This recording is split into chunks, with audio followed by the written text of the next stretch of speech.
नमस्कार दोस्तों, मैं ज्योतिष मित्र वासुदेव मिश्रा आपका अपने चैनल सत्य की खोज में हार्दिक अभिनंदन करता हूं। दोस्तों, आज का यह ज्योतिष का कार्यक्रम आप लोगों के लिए यानी कि वृश्चिक राशि वालों के लिए बड़ा ही खास कार्यक्रम साबित होगा। आज हम चर्चा करेंगे भूमिपुत्र मंगल के राशि परिवर्तन प्रभाव के बारे में। जी हाँ, बीते 1 जून 2024 की शाम ठीक 3:58 पर भूमिपुत्र मंगल अपनी वर्तमान मित्र राशि जलीय राशि मीन राशि को छोड़कर अपनी स्वयं की मूल त्रिकोण राशि अग्नि तत्वीय राशि मेष राशि में प्रवेश कर चुके हैं, जहां कि वो आने वाले 12 जुलाई 2024 की शाम तक रहेंगे। उसके पश्चात वृषभ राशि में प्रवेश कर जाएंगे। तो ऐसे में बड़े विस्तार के साथ जानने का प्रयास करेंगे कि भूमिपुत्र मंगल अपनी स्वयं की मूल त्रिकोण राशि में गोचर करते हुए किस प्रकार से आपके जीवन को प्रभावित करेंगे, जीवन के किन किन क्षेत्रों में आपको इस गोचर काल के दरमियान सफलता की प्राप्ति होगी, कौन कौन सी सावधानी आपको बरतने की जरूरत पड़ेगी, मंगल का यह परिवर्तन आपके स्वास्थ्य के दृष्टिकोण से कैसा रहेगा, आपकी शिक्षा, आपकी लव लाइफ, पारिवारिक जीवन, वैवाहिक जीवन के दृष्टिकोण से कैसा रहेगा, आपका भाग्य, करियर, बिजनेस, व्यापार और फाइनेंस की स्थिति में क्या कुछ बड़ा परिवर्तन होगा। इस राशि परिवर्तन प्रभाव के चलते हर एक जानकारी आपको विस्तार के साथ आज के इस ज्योतिष के कार्यक्रम में बताएंगे। इसलिए कार्यक्रम को बिना मिस के अंत तक देखने का प्रयास कीजिए। और अगर आप अपनी जन्म कुंडली पर हमसे परामर्श लेना चाहते हैं तो डिस्क्रिप्शन बॉक्स और वीडियो के अंदर आपको हमारा कॉन्टैक्ट नंबर मिल जाएगा, जहां से आप या तो व्हाट्सएप के माध्यम से या फिर डायरेक्ट फ़ोन कॉल के थ्रू अपॉइंटमेंट लेकर अपनी जन्म कुंडली का विस्तार पूर्वक अध्ययन करवा सकते हैं। जी हाँ, तो दोस्तों, कौन है मंगल?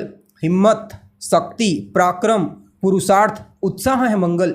वाद विवाद, क्रोध और अहंकार है मंगल।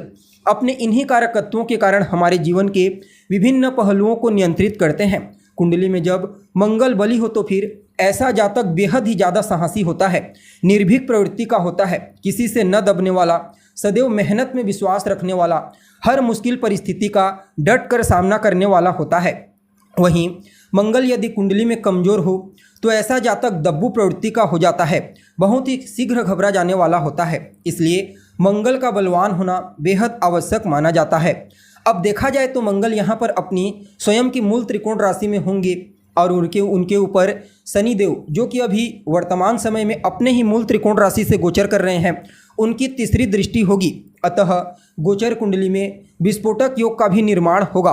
अतः मंगल के इस गोचर काल के दरमियान आपके जीवन में कुछ चमत्कारिक घटनाएं तो अवश्य घटित होंगी, लेकिन कुछ मामलों में आपको सावधानी भी बरतने की आवश्यकता होगी। जी हाँ, अब देखा जाए तो आप लोगों के लिए यानी कि वृश्चिक राशि वालों के लिए भूमिपुत्र मंगल का यह गोचर आपकी राशि से षष्ठ स्थान में हुआ है। यहाँ पर मंगल आपके लिए एक योग कारक ग्रह के रूप में कार्य करते हैं और आपके छठे स्थान से अपनी स्वयं की मूल त्रिकोण राशि से गोचर कर रहे हैं। अतः आप सभी वृश्चिक राशि वालों के लिए शनि की ढैया के इस दौर में भी मंगल के इस गोचर काल को कुछ मामलों में बड़ा ही श्रेष्ठ और बेहतरीन परिणाम प्रदायक कहा जा सकता है।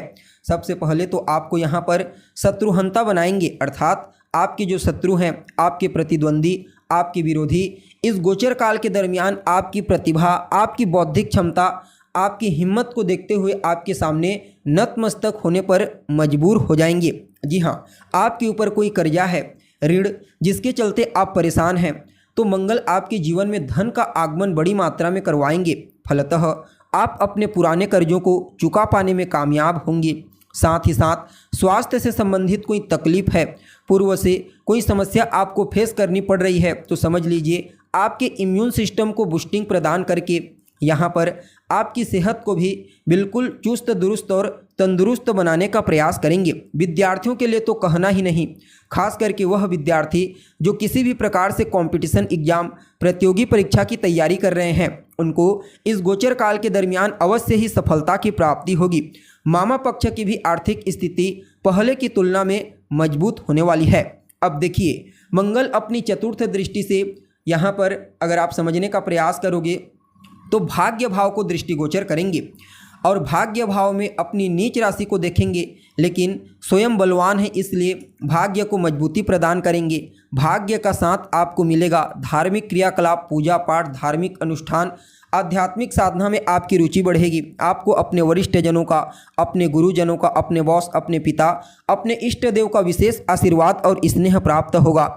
यात्रा आपके लिए प्रॉफिटेबल साबित होगी, चाहे वह धार्मिक यात्रा हो या फिर व्यापारिक यात्रा। इसके अलावा देखा जाए तो मंगल की सप्तम दृष्टि आपको कोर्ट कचहरी के चक्करों से बाहर निकालने का कार्य करेगी, काफ़ी हद तक परेशानियों को कम करेगी। और इस समयावधि में लॉटरी, सट्टा, शेयर, इन क्षेत्रों से भी कुछ प्रॉफिट आपको प्रदान करेगी। जो जातक विदेश जाने के लिए प्रयत्नशील हैं, चाहे किसी भी मुद्दे को लेकर के हो, पढ़ाई लिखाई, बिजनेस, व्यापार, घूमने फिरने, समझ लीजिए विदेश जाने का अवसर उनको इस गोचर काल के दरमियान प्राप्त होगा। मंगल अपनी अष्टम दृष्टि से आपके व्यक्तित्व को बड़ा ही प्रभावशाली बना देंगे, लेकिन आपके अंदर ऊर्जा का संचार करेंगे, जिसके चलते क्रोध बढ़ेगा, आपके व्यक्तित्व में अहंकार और आपके अंदर धैर्य की कमी देखने को मिलेगी। और अगर आप इन तीनों चीज़ों पर काम नहीं करते हैं तो फिर ये समय आपके लिए कुछ मामलों में थोड़ा नेगेटिव परिणाम प्रदान कर सकता है। जैसे कि जल्दबाजी में, हड़बड़ी में कोई भी डिसीजन आपको नहीं लेना है। किसी से बातचीत करते समय शालीनता से पेश आइए, अपने अहंकार, अपने क्रोध पर नियंत्रण रखिए और जितना ज़्यादा हो सके धैर्य के साथ काम कीजिए। बाकी यह समय आपको अवश्य ही श्रेष्ठ परिणाम प्रदान करेगा। जी हाँ, फिर भी इस समय को और बेहतर बनाने के लिए आप हनुमान जी की शरण में चले जाइए। खास करके मंगलवार के दिन आपको उनके मंदिर में जाना है, उनका दर्शन कीजिए, उनसे आशीर्वाद दीजिए। वहीं पर बैठकर या तो हनुमान चालीसा का पाठ करें या सुंदरकांड का पाठ करें। साथ ही साथ रोजाना अपने माथे पर लाल चंदन का तिलक लगाइए। बाकी यह गोचर बड़ा ही अद्भुत और बेहतरीन परिणाम प्रदायक साबित होगा। जी हाँ, तो दोस्तों कैसी लगी आपको जानकारी? उम्मीद करते हैं जानकारी आपको पसंद आई होगी। जानकारी अच्छी लगे तो इसे अपने दोस्तों के साथ, अपने रिश्तेदारों के साथ शेयर अवश्य करें। अभी के लिए बस इतना ही। पुनः मुलाकात होगी एक नए और ताज़ा एपिसोड में। तब तक के लिए आप हमें इजाज़त दीजिए। नमस्कार।